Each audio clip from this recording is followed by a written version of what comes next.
Morning students. So today we are going to learn about the history unit 2, the world between two wars. So the learning object to acquainted ourselves with, அதாவது நம்மளோட knowledge நம்ம எதுக்கு gain பண்ணுறோன்னா நம்ம knowledge gain பண்ணுறதுக்கு what is the post world war one developed leading to the great depression and its impacts on the political across the world. Then to gain the knowledge that the unjust provision of Treaty of Versailles and the rise of the fascist government led by the Mussolini in Italy and Hitler in Germany. So Germany and இட்டாலியில் வந்து Hitler and Mussolini எப்படி வந்து அவங்களோட வேர்ஸில் அந்த treaty of வேர்சிலிஸ்ட்டை வச்சு அவங்க எப்படி வந்து ஃபேசிஸ்ட்டை வந்து ரைஸ் பண்ணாங்க, ஃபேசிஸ்ட் கவர்மெண்ட் அப்படின்றத பார்க்க போகிறோம். The anti-colonial struggles and the decolonization process in the colonized world. Case a study of Indo-French in Southeast Asia and India in South Asia. Then the European colonization in Africa, the case of the Britain in the South Africa, the independence struggle and political development in the South America. So அதை பற்றி தான் நம்ம படிக்க போகிறோம். Introduction கொடுத்துருக்காங்க. The first world war shattered the global capitalist system based on European imperialism. European imperialism அப்படின்றது பார்த்திங்கன்னா colonies மற்ற நாடு இப்போ யூரோப் காண்டினென்ட்டில் இருந்த நாடுகள்லாம் என்ன பண்ணுச்சு அப்படின்னா மற்ற கண்ட்ரீஸ்கெல்லாம் போயிட்டு மற்ற காண்டினென்ட் எல்லாம் போயிட்டு அவங்களுடைய பவரை வந்து பேஸ் பண்ணி வச்சுருந்தாங்க, அவங்களோட கண்ட்ரோலில் வச்சுருந்தாங்க. ஸோ நம்ம இந்தியாவையும் பார்த்திங்கன்னா பிரிட்டிஷுடைய கண்ட்ரோலில் வச்சுட்டு இருந்தது. அவங்களாம் யூரோப்பியன் கண்ட்ரியை சார்ந்தவங்க தானே. ஸோ அந்த மாதிரி இம்பீரியலிசம் பண்ணியிருக்கக்கூடிய அந்த கண்ட்ரீஸ் கிட்ட இருந்து அவங்களுடைய அந்த குளோபல் கேபிட்டலிஸ்ட் என்ன ஆச்சு அப்படின்னா இவங்க கண்ட்ரோலில் வச்சுருந்தக்கூடிய அந்த ஒரு கேபிட்டலிஸ்ட் சிஸ்டம் என்ன ஆகுது அப்படின்னா ஷேட்டர் ஆகுது, செதஞ்சு போகுது. The European powers were gravely weakened by the war. So European powers எங்கெல்லாம் காலனிஸ் வச்சுருந்தாங்களோ அங்கெல்லாம் அவங்களுடைய பவர் வந்து பார்த்திங்கன்னா ரொம்ப மோசமான ஒரு நிலையில் போய் ரொம்ப வீக் ஆகிடுச்சு, ஃபைனான்ஷியலி அண்ட் பொலிட்டிக்கலி. ஸோ ஃபைனான்ஷியலியும் அவங்க ரொம்ப வீக் ஆகிட்டாங்க. ஏன்னா அந்த கேபிட்டல் வந்து கொடுக்க முடியல அந்த மாதிரி காலனிஸ் இவங்க கண்ட்ரோலில் இருந்தக்கூடிய அந்த கண்ட்ரீஸ் மேலாம். பொலிட்டிக்கல் கண்ட்ரோலும் கூட அவங்களோட பவர்ஸ் வந்து குறைஞ்சி போச்சு. The trade and financial imbalances left by the war and harsh peace that followed created instability throughout the 1920. So அந்த வாருக்கு அப்புறம் என்ன ஆகுதுன்னா ட்ரேட் அப்படின்றது வியாபாரம். ஸோ ஒரு நாட்டிலேருந்து இன்னொரு நாட்டுக்கு நடக்கக்கூடிய இந்த வியாபாரங்கள், அப்புறம் ஃபைனான்ஷியல் இம்பேலன்ஸ். ஃபைனான்ஷியல் வந்து ரொம்ப பேலன்ஸ்டாக போயிட்டு இருந்த ஒரு விஷயம் வார் நடந்த உடனே நிறைய இம்பேலன்ஸ் ஏற்பட்டுருச்சு. ஸோ அதனால் ஏற்பட்டது அந்த அமைதி இல்லாத தன்மை. இது எல்லாமே என்ன பண்ணுது அப்படின்னா உலகத்தில் இருக்கக்கூடிய எல்லா கண்ட்ரீஸும் வந்து ஒரு ஸ்டேபிள் இல்லாமல் ஒரு நிலை இல்லாத ஒரு சுச்சுவேஷன் வந்து க்ரியேட் பண்ணுது. 1920s இந்த மாதிரி ஒரு சுச்சுவேஷன் ஏற்படுது. The conflict between the workers and the ruling classes that control the government become intense. So இப்போ ரெண்டு பேருக்கு சண்டை. யாருக்கு அப்படின்னா ஒர்க்கர்ஸ்க்கும் ரூலிங் கிளாஸஸ் அப்படின்றது கவர்மெண்ட்டுக்கும்.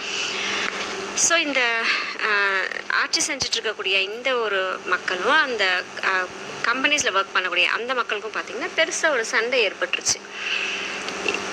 ஏன் அப்படின்னா இவங்க கொடுத்துட்டு இருந்த அந்த சேலரி குறைஞ்சிட்ருக்கோம், அந்த ஒர்க்கு குறைஞ்சிட்ருக்கோம். ஸோ அந்த மாதிரி ஏற்படும் போது ஒரு பெரிய ஒரு பிரச்சனைகள் வந்து அங்கே ஏற்பட ஆரம்பிச்சிருச்சு.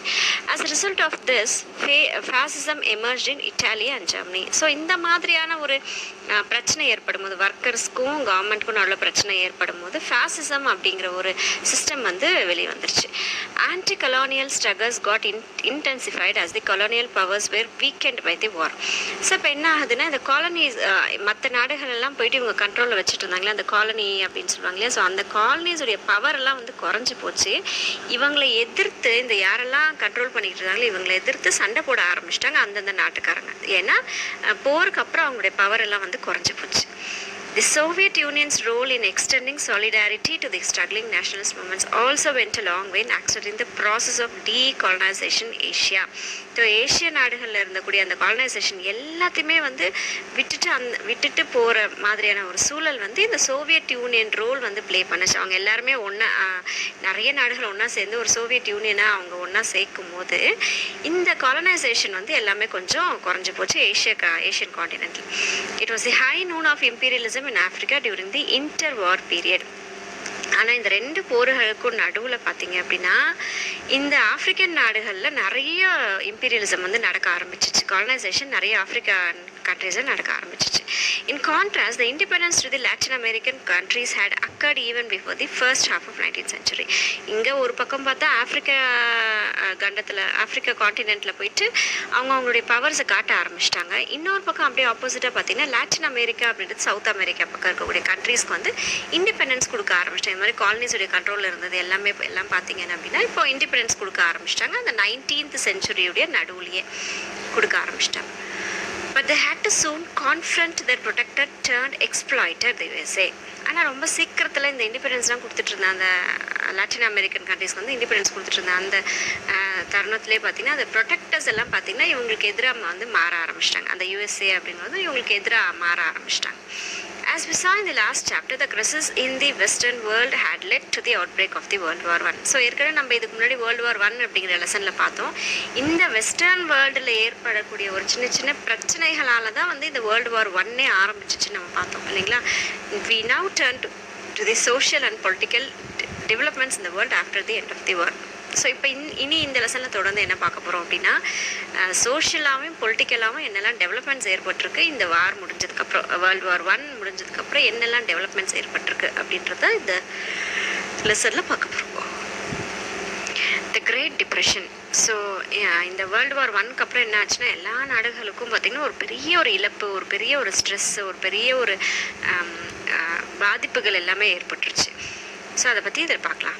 டெவலப்மெண்ட்ஸ் இந்த post World War I. So post World War I அப்புறம் என்னெல்லாம் டெவலப்மெண்ட்ஸ் ஏற்பட்டிருக்கு அப்படின்னா the first World War I led to the expansion of certain industries in the hope that the wartime boom would continue.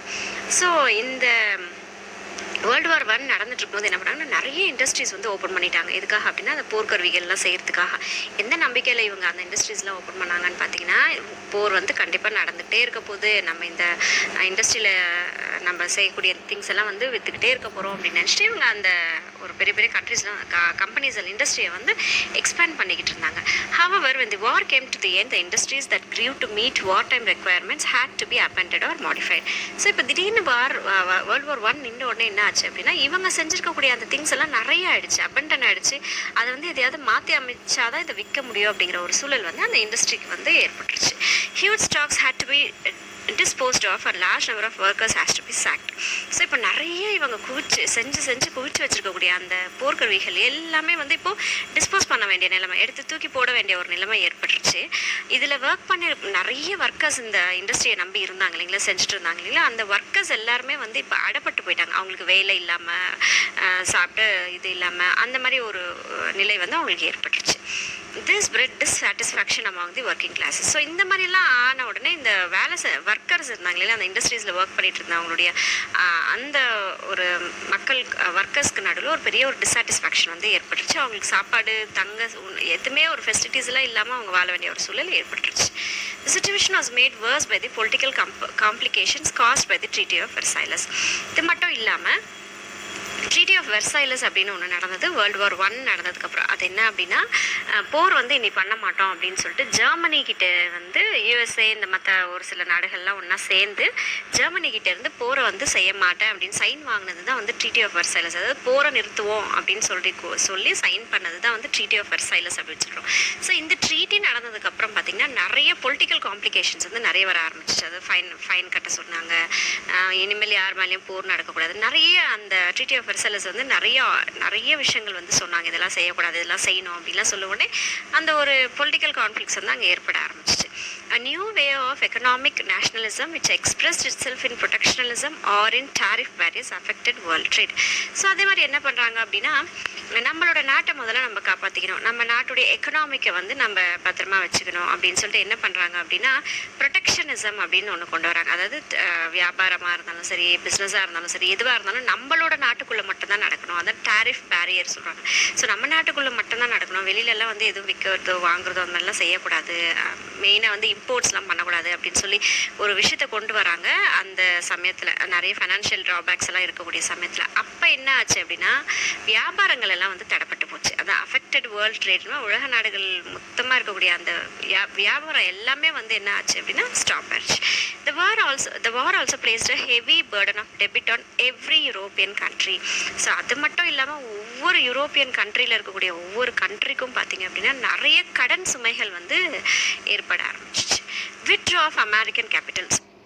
So இந்த சூழ்நிலைகள் இந்த இங்கிலாந்து பக்கம் நடந்துக்கிட்டே இருக்கும்போது என்ன ஆகுது அப்படின்னா அமெரிக்கா வந்து எல்லா நாட்டுக்கும் ஹெல்ப் பண்ணிட்டு இருந்தாங்க. அவங்க இப்போ வித்ட்ரா பண்ணிக்கிட்டாங்க. அதாவது ஹெல்ப் பண்ண மாட்டோம் அப்படின்னு சொல்லிட்டு அவங்க நின்றுட்டாங்க, ஸ்டாப் ஆயிட்டாங்க. At the end of the world war one America was financially in the sound position. So இப்போ வேர்ல்டு வார் ஒன் நடக்கும்போது ஏன்னா வேர்ல்டு வார் ஒன்ல அமெரிக்கா வந்து அவங்களுடைய ஈடுபாடு அதிகமாக இல்லை. ஸோ அதனால என்ன ஆகுதுன்னா ஃபைனான்ஷியலி வந்து அவங்க ரொம்ப நல்ல ஒரு பொசிஷனுக்கு வந்து போயிட்டாங்க. As the money lender to the world, America encouraged the flow of capital into Europe. So இப்போ என்ன ஆச்சு அப்படின்னா அமெரிக்கா வந்து மற்ற எல்லா நாடுகளுக்கும் பணம் கொடுத்து உதவக்கூடிய லெவலுக்கு வந்து அவங்க போயிட்டாங்க.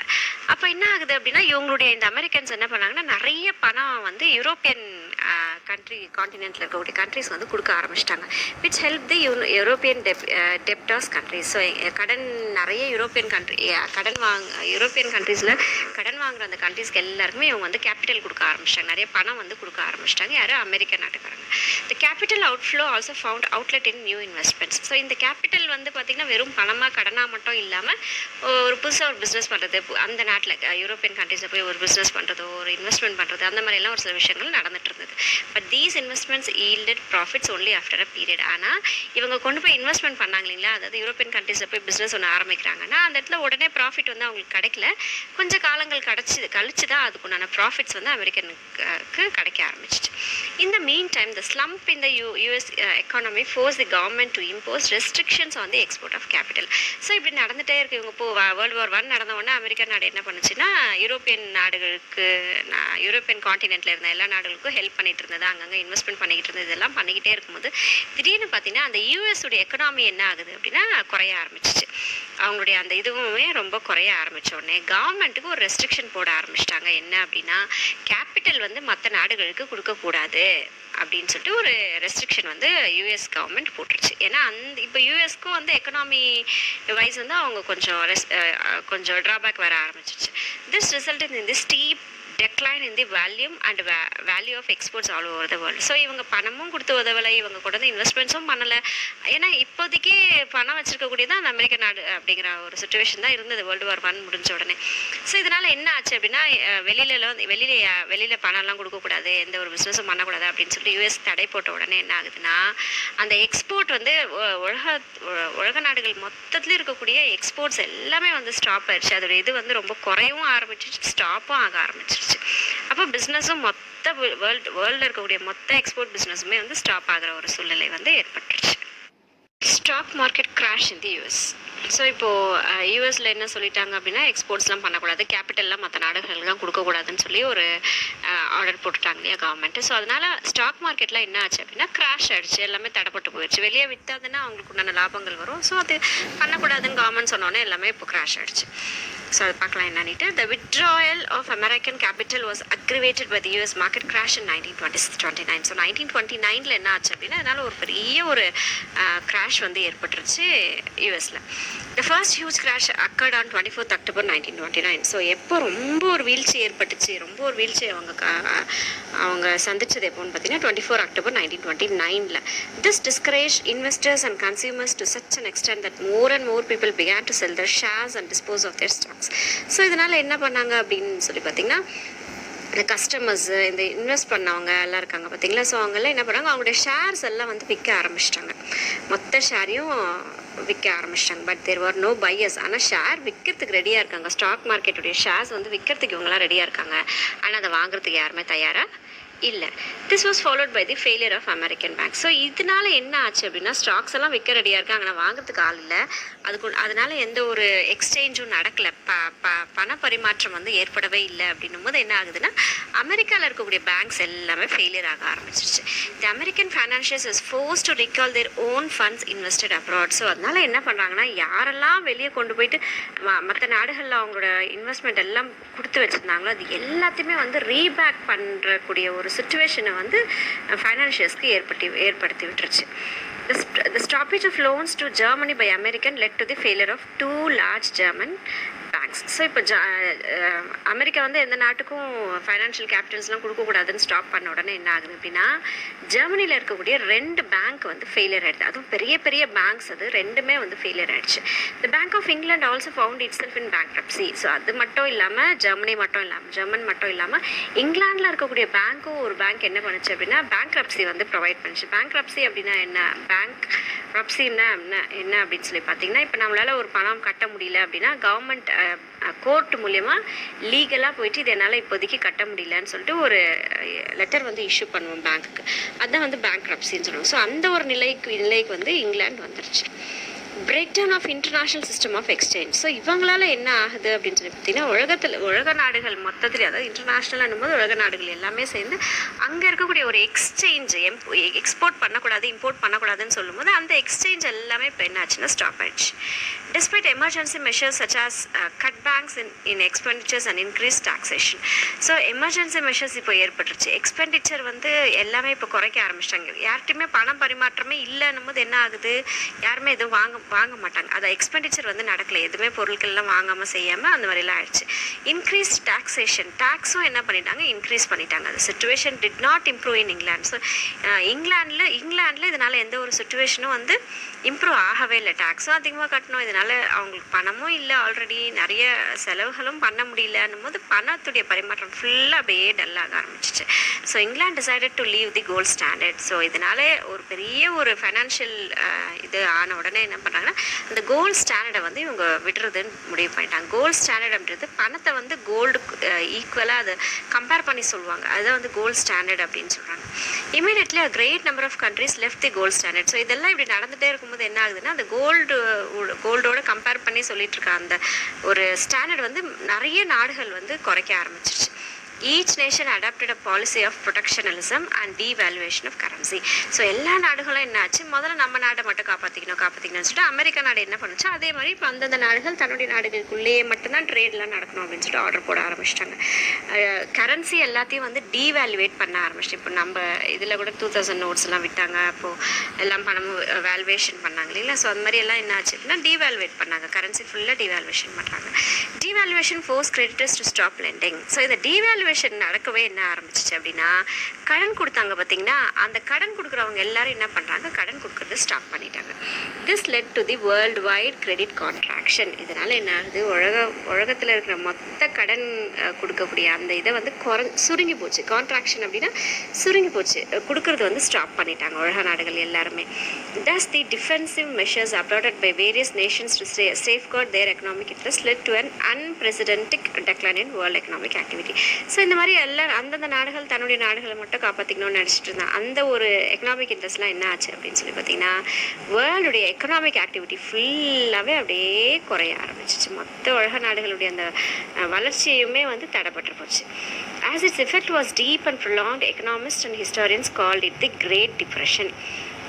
ஸோ இது ரொம்ப நாளைக்கு நீடிச்சிருந்தது, ரொம்ப டீப்பாக இருந்தது. அதனால் என்ன சொல்கிறாங்க, ஹிஸ்டாரியன்ஸ் வரலாறுலாம் எழுதுவாங்க இல்லையா, அவங்களாம் என்ன சொல்கிறாங்க, இந்த தருணத்தை வந்து ஒரு பெரிய ஒரு டிப்ரெஷனில் இருந்தக்கூடிய ஒரு தருணம், உலக நாடுகள் மொத்தமும் எக்கனாமிக்கலி டிப்ரெஷனாக இருக்கக்கூடிய ஒரு தருணம் அப்படின்னு சொல்லிட்டு சொல்கிறாங்க இந்த ஒரு சுச்சுவேஷனை. ரிப்பர்க்யூஷன் இன் பாலிடிக்ஸ். ஸோ இது எக்கனாமிக் வைஸ் ஃபைனான்ஷியல் வைஸில் என்னெல்லாம் நடந்தது World War I அப்புறம் அப்படின்றது இப்போ பார்த்தோம். ஸோ இப்போ என்ன பார்க்க போகிறோம் அப்படின்னா, அதனால் இந்த ஒரு சுச்சுவேஷனால் இப்போ பாலிடிக்ஸில், அதாவது அரசியலில் என்னெல்லாம் மாற்றங்கள் ஏற்பட்டுச்சு, என்னெல்லாம் ரிசல்ட்ஸ் வந்துச்சு.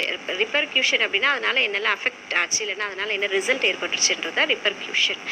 So the depression change the political conditions in several countries. So இந்த மாதிரி ஒரு பெரிய ஒரு அழுத்தம், அந்த டிப்ரெஷன்ஸ் ஏற்பட்டதுனால என்ன ஆகுதுன்னா, நிறைய கண்ட்ரீஸில் அந்த அரசியலுடைய சூழ்நிலையும் மாற ஆரம்பிச்சிச்சு. இங்கிலாண்டில் என்ன ஆகுது அப்படின்னா, லேபர் பார்ட்டி அப்படின்றது தோற்று போச்சு. ஜெனரல் எலெக்ஷன் 1931 நடந்த எலெக்ஷனில் லேபர் பார்ட்டி டிஃபீட் ஆகிடுச்சு. யூஎஸ்ஏல என்ன ஆகுது அப்படின்னா, ரிப்பப்ளிகன் பார்ட்டி வந்து ரிஜெக்ட் பண்ணிட்டாங்க பீப்புள். இன் சக்ஸசிவ் எலெக்ஷன். அடுத்த எலெக்ஷனில் என்ன பண்ணுறாங்கன்னா, அந்த ரிப்பப்ளிகன் பார்ட்டி வந்து ஜெயிக்கவே இல்லை for about 20 years after the depression. So Republican பார்ட்டியை வந்து அதுக்கப்புறம் 20 வருஷத்துக்கு ஜெயிக்கவே விடலை மக்கள். ஸோ இந்த மாதிரி அந்த அரசியல் சூழல்லையும் கூட நிறைய மாற்றங்கள் வந்து இந்த வேர்ல்டு வார் 1க்கு அப்புறம் வந்து ஏற்பட்டுருச்சு. Thank you children. I hope you understand well. Bye.